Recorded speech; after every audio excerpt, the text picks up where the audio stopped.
starting over is not easy.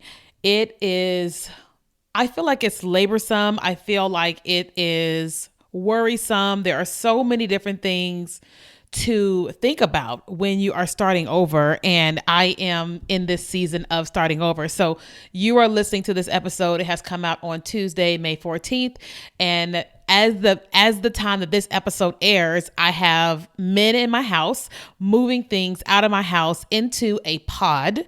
And then I am getting on the road to Houston, Texas from San Diego on Saturday, May 18th. And so I'm recording this today. This is actually May the 10th. And I just really want to give you a up to the moment experience of me moving away. All right. So this is up to the moment experience of me moving away, starting over, my fears and all that. Welcome to the Keenya Kelly podcast, because that's me. Every single week, we will be here talking about business, marketing your business, as well as life and anything that can throw at us. Because one thing I know is that when I've been building my business, I am involved in my business. And so I like to help people understand what it all is going to take to build a successful business and have a balanced life. And so here on the podcast, some of the days you're going to absolutely love me. And then other days, you're going to want to throw me away with the trash because you don't want to be bothered with me. But either way, you're going to get your whole life together when you're here on this podcast. So I encourage you to grab your tea and grab your coffee because the Keenya Kelly podcast is here. So welcome to another episode of the Keenya Kelly podcast, where we talk about all things business, building a business, your life, having a balanced life, and all the things. We just recently decided to revamp the podcast where I'm not just talking about business because there's so much more to me. There's so much more that I want to talk about. And so this is one of those first episodes where we're talking about other things. And so I titled this episode with, I think I actually forgot what the title was. The title is Fears When Starting Over Again. Okay. Fears when starting over again. So at this very moment, let me process, what fear do I have? The fear that I have presently is driving across country. So when I moved from Houston to California, we took 3 days and we drove cross country to California. And I had the fears before I got on the road, but not so much when I was on the road. And so it has been 5 years since I've taken this type of journey. And so here I am doing it again. My car is 5 years older than it was. My car is fine. It's a Honda. It's 10 years old. It's, Hondas can go forever. But I still have that awareness that I am driving cross country by myself, me and my cats, and it's just us. So I have a little bit of fear about that. I have the fear of, I did have a fear a couple days ago, but that's gone now, of getting pulled over without my license, because a month ago I had somebody steal my purse and I haven't had a chance to get my license. Like, they mailed it to the wrong address. So they told me it's going to take another month for them to mail it to me again. But the interesting thing is that while I was at my going away party, I was telling them about my purse stolen. And within seconds, the police called me and they were like, "Hey, we got your license and your Costco card. We'll send it to you." I was like, "What?" So I don't have the fear of being pulled over again because I was afraid of not having my license and getting pulled over. So I don't have that fear. But I do have the fear of driving cross country. I currently have the fear of just doing it all over again. Meaning that I've been in California now for 5 years. I've met people. I've connected with people. I started going to a church. People started to get to know me, who I am, the inner workings of Keenya. And now I have to go back to a place I'm familiar with, but it's not like I've connected with these relationships where people just kept connecting with me, developing the friendship. None of that is still really intact. Now, don't get me wrong. My old neighbors from my old apartment, they are still connected to me, but not emotionally, like that type of stuff, And so I have the fear of starting over, of knowing that I'm moving into a brand new complex. So I got to get to know the complex. I got to get to know the neighbors. I have to get to know who's above me, below me, beside me on both sides. I've got to feel safe with being in the community. I've got to feel safe with my car being in the community. I've got to feel safe with the maintenance people who will have access to come in and out of my apartment. And the area is safe, but criminals do whatever they want to do, whatever they want to do it, but also I have the fear of making friends because I don't have a job, right? I run a business and I run a business from home. And so because I run that business from home, I don't have to be around people ever. So unless I am intentional and strategic about networking and going to different things and being the oddball out and like forcing myself into circles, it's really scary. Like I have a big personality, but the thought of starting over with no friends is emotionally challenging. Like I am going to have to figure out like what is going on, what am I into? Like I've been building an audience online, a community online for some time now or whatever. And I know that I can post and say, hey, who's doing what? Let's connect. But if I'm honest, I have the fear of trying to connect to people and develop friendships without these people wanting something from me. Let me explain that. So oftentimes when I meet people in person that I've met online, oftentimes people have the tendency to just dump on me, right? What does that mean? They will come and they'll start saying, here's what I've said, here's something that I've done online. And they just start to just tell me all this stuff, right? Which is beautiful.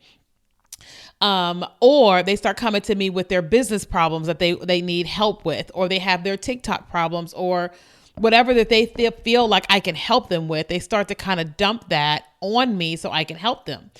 And I don't mind it if we're in that kind of setting where it's like, I can expect people to ask me questions and things like that.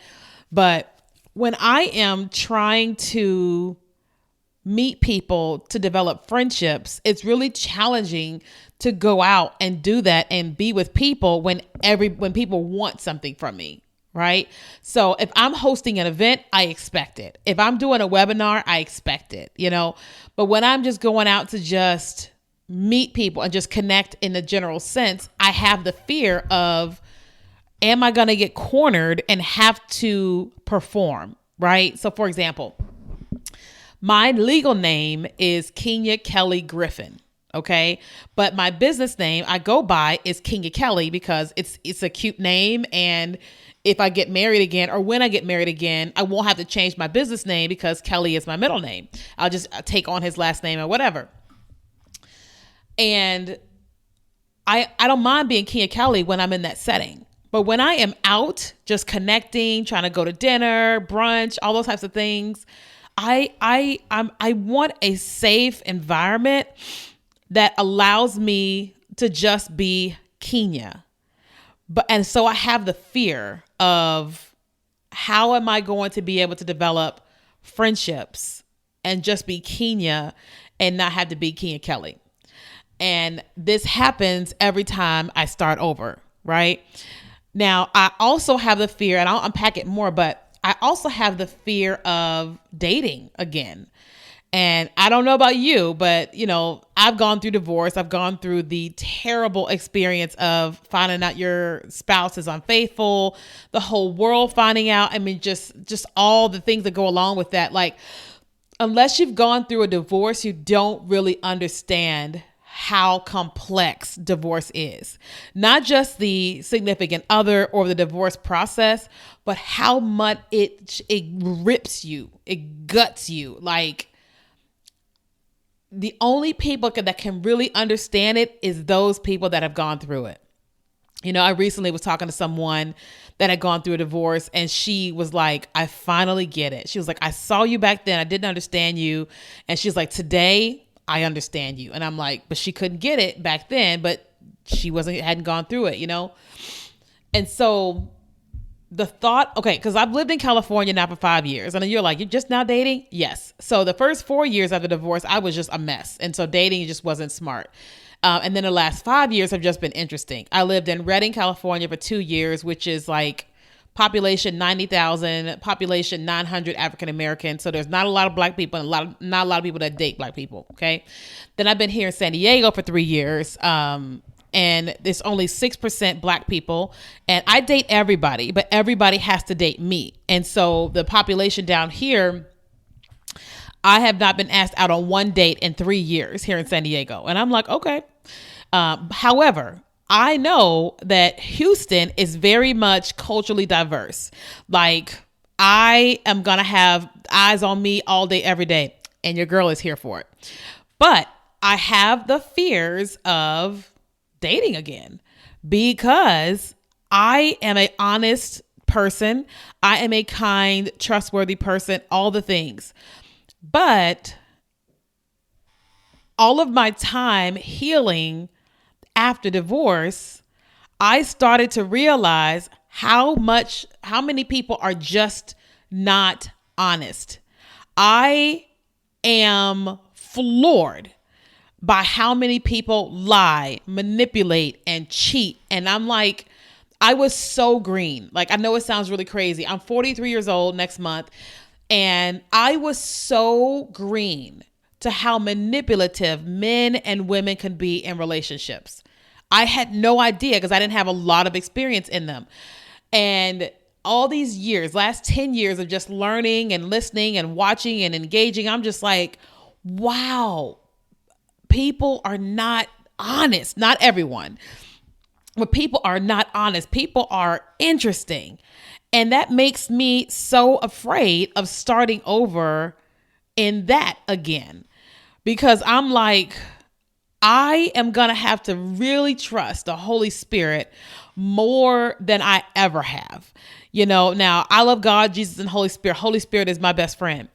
And I have come to realize that I am afraid to date again, although I am going to, but I have to fully rely on the Holy Spirit in a way that it's like my life depends on it, because it does, And I am afraid of meeting someone, and when I meet that person, that I like them and they're not what I thought that they were. That they present themselves to me in a certain way and they are just not that. I'm afraid of getting hurt, right? Of just experiencing the hurt of liking someone, dating someone, and then realizing they're a douchebag. That's the best way to put it. And that is scary. I mean, it just is. It is scary to think that that could happen, But even though I have that fear of being hurt again, that doesn't keep me from actually going to date. I'm just sharing that I'm in the process of starting over again in so many different areas of my life, and it makes me afraid. My level of influence has grown, which is beautiful, but God has been telling me, hey, listen, this is nothing compared to what's about to happen. And so I have fears about being, how do I say this? Like, I want to say it, but I don't want y'all to take it the wrong way, but I'm going to say it. I have the fear of being famous. Okay. Now let me explain why in the world would I ever become famous? I know you're like, girl, please, child, please. Okay. So there's a lot of things that I don't really talk about online. Like, I have a lot of private conversations. I plan on writing another book and all this stuff. And many years ago, I was talking online about lots of different things, encouraging people and all that. And somebody inboxed me and said, hey, listen, God has really been talking to me about you, and I need to just tell you what he said. and she gave me this prophetic word, and it resonated with me so heavily that I wanted to reject it, but I didn't. Now, what she did not know is that for many years, God has been talking to me about my influence, what he's going to do, how he's going to use me to help so many people. And in order for that to come to pass, I have to allow for myself for more people to know that I exist, right? And I have that fear of that, okay? Because when I was 21 years old, 22, I was in a network marketing company, and I excelled, and like something happened with me and who I am and what have you. They put me on stage in front of like 12,000 people. I got this standing ovation. It was like one of the most crazy experience I've ever had in my entire life. I mean, it was a standing ovation. They could not move on without pushing me back. It was quite the encounter. And I still have the picture of it. You can't see it in my background if you're like watching, because we paint my office. And I remember what happened from there. I was quote unquote famous in that company. People wanted me. They wanted my autograph. People would come up to me crying. And I didn't really handle all that well. I wasn't polished. I just didn't handle it really well. And I just think about the downfall that I experienced years later from lack of humility and all that type of stuff. And so the thought of becoming famous again is like, oh no. I still have complexities. I'm still in therapy. I still have to emotionally regulate. I still get an attitude. I still say the wrong things. Like I'm still the same person. I've just done more. I've just done more therapy and all that type of stuff. And so I have that like fear that if that influence comes again at that level, then that is who is going to come out. Now, I have done way more therapy, way more deliverance, way more growth since 20 years ago. But I still have that, fear that becoming famous could ruin me. That's the fear. And so that is where we are right now. We are in this place of starting over again. Like I'm in here in my office, looking at all the boxes, looking at the fact that my wall everything has just been cleaned so I can move out everything on Tuesday. And I am just like, okay, like I have the fear of getting married again, the fear of driving to Texas, making friends in Texas, people trying to use me in Texas, being famous again. I have fears of all this stuff, right? But what does it look like to start over again in the midst of all of that? Let's talk about how I am navigating that and how I am planning to navigate that. Okay. So first thing I like to do is I like to admit exactly how I feel. Scared as hell. I feel so scared, right? And I feel like that there is so much power in admitting that I feel scared as hell in all of those areas, and not to pretend like, oh, God's going to protect me. He is going to do all the things, but I also feel scared. And so my first thing is always admitting exactly how I feel and not letting anybody like just give me some type of motivational speech or whatever, but I just get the opportunity of just being like, this is how I feel. Because if you don't give yourself the permission to feel, then you're not really going to get what you need, because you're not admitting what you're actually feeling or dealing with. Okay. So let's just talk about moving, like getting in the car and driving to Houston next Saturday. How am I dealing with that fear? Okay. First thing is I am like, all right, what is it that I need to do to prepare for a cross-country move to help me feel safe? First off, I needed to have my license. Okay. Now I got my license. Okay. Listen, hold on. I did not have my license. Somebody stole my purse. I had to get a new license. Got it. Done. My car currently is at the dealership. Okay. So the mechanic, I said, look at everything in my car. Tell me if anything's wrong. Good Lord have mercy. They called me, was like, it's going to be $679 to replace your shocks. Good Lord. And you need new tires. Right. So they are working on that right now. And then once I pick up the car, I'm taking it directly to the place for the tires. And I'm like, let's get the new tires. Number one, it's like, because at the end of the day, no matter what, the car needs what it needs, or I got to buy a new car. I love my car, but you know what I mean? So that's first. Second thing is I am having like my location turned on, right? So I have a couple of friends where the moment I get in that car and start driving, it's going to update them and telling them exactly where I am. So while I'm just driving, listening to what I'm ever listening to, all my friends constantly know this is where Keenya is here. This is where she is. And then when I get to my first Airbnb, well, it depends because I have my cats. So sometimes you can't bring a cat to a hotel. So once I get to that first location, I will then share that exact location with my friends with the address and all that. So that way they have the specifics of that. And then what I do is I post on Facebook, because last time I moved, I had all these Facebook moms that were like, tell us what's going on. So I'll update the Facebook moms and tell them, I'm starting out now. I'll update you guys in 5 hours or whatever. Second thing is I'm not going to push myself if I feel tired. So one of the things is everything gets moved out on Tuesday, and then I go to LA on Wednesday and Thursday to meet with my business coach, come back Thursday night, sleep. Friday, my house is completely empty except for like my bed and whatever I'm driving in the car. And I will, at that point in time, just be resting. I won't be going and doing it, but I'll just be resting my mind and my body, preparing myself for a 10-hour drive on the Saturday. So that's the first type of things that I'm doing in order to make sure that I feel safe when I'm going on this journey, so the drive.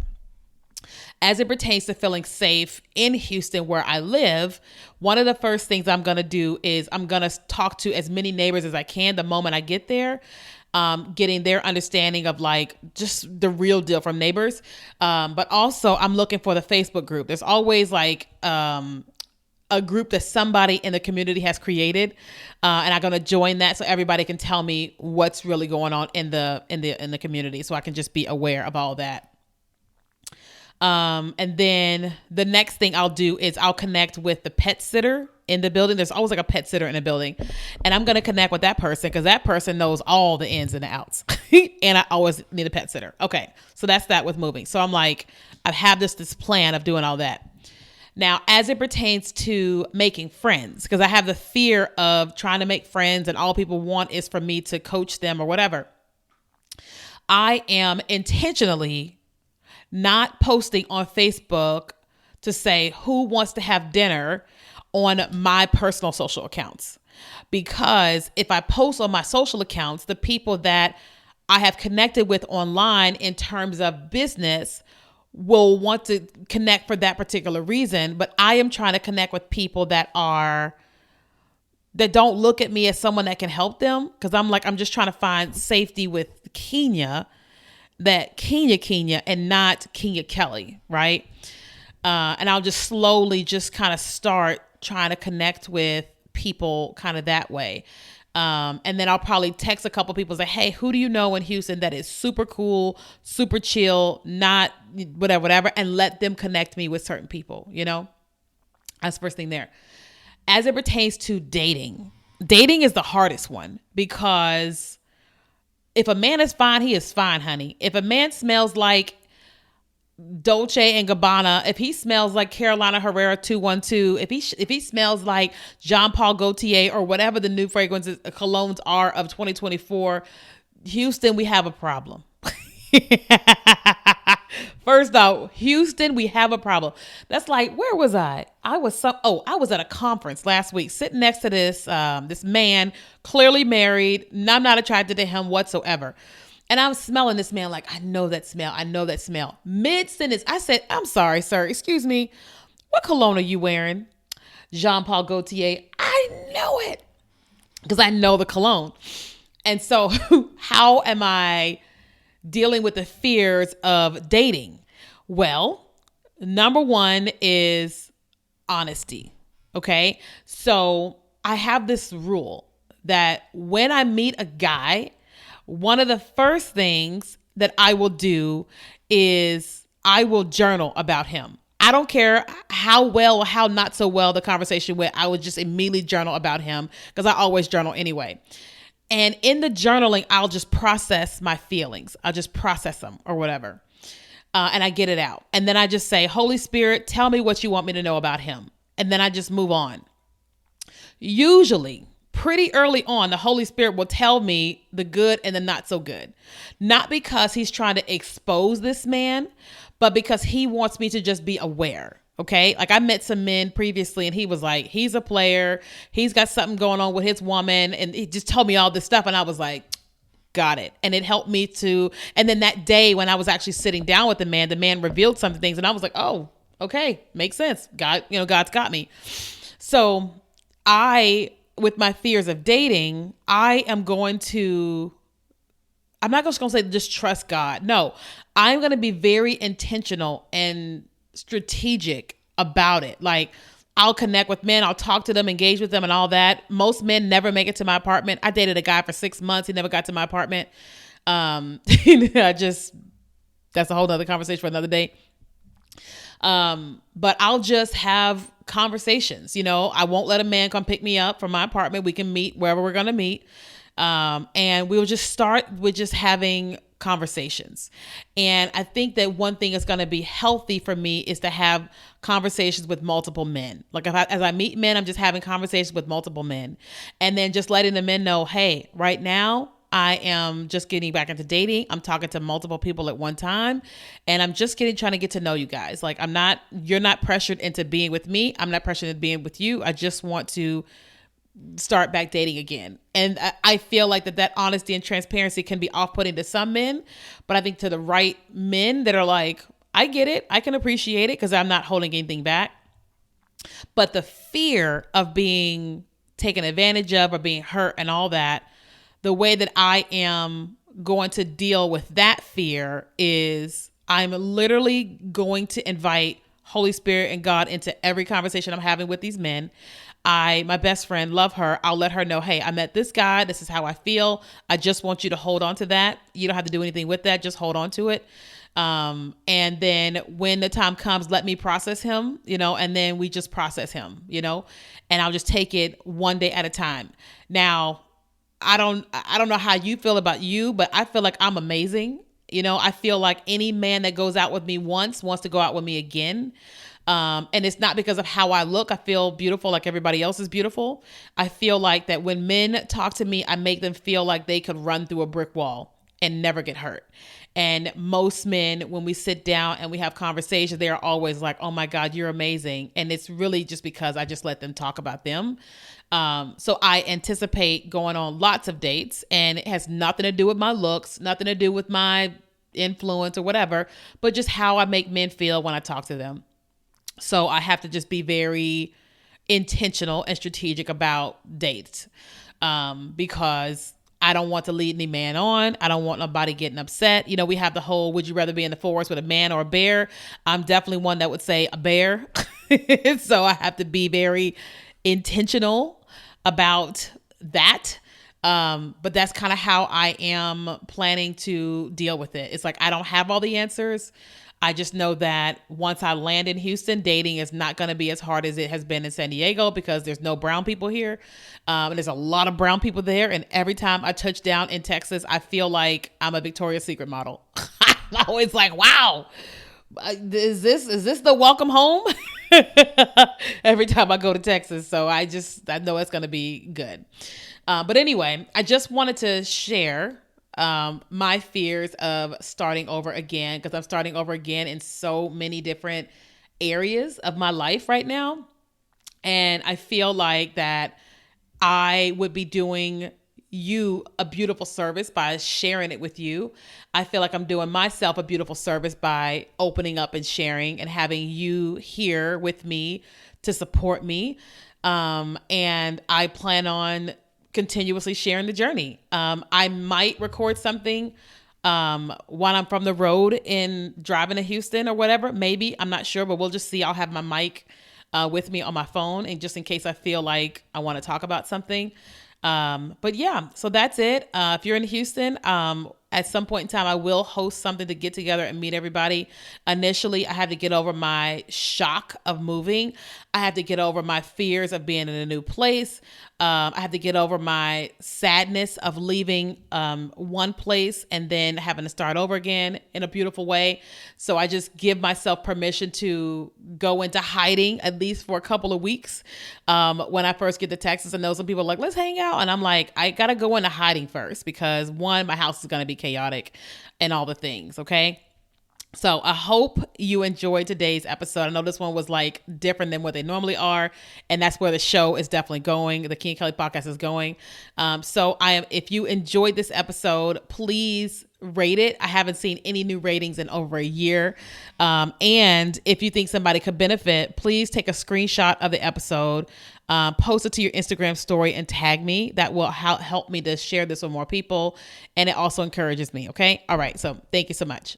Thanks for listening to the Keenya Kelly podcast. I'm always honored and thankful each time you choose to download and listen to an episode of this podcast, but also when you choose to share it with a friend. Because one of the things that I know is that when I was building my business, it was so important for me to be surrounded by like-minded people. And so when you choose to share our content with your friends, it allows them to be in our space as well, where we can nurture and mentor them as well. And we can just make some new friends. So if you wouldn't mind sharing, I would appreciate it so very much. But in addition to that, if you would do us a huge favor by writing a review and giving us 5 stars, it's going to tell Spotify, iTunes, and all the places that people are enjoying this podcast and that they should share it with more people. And so please share, please write a review, and thank you so much for listening.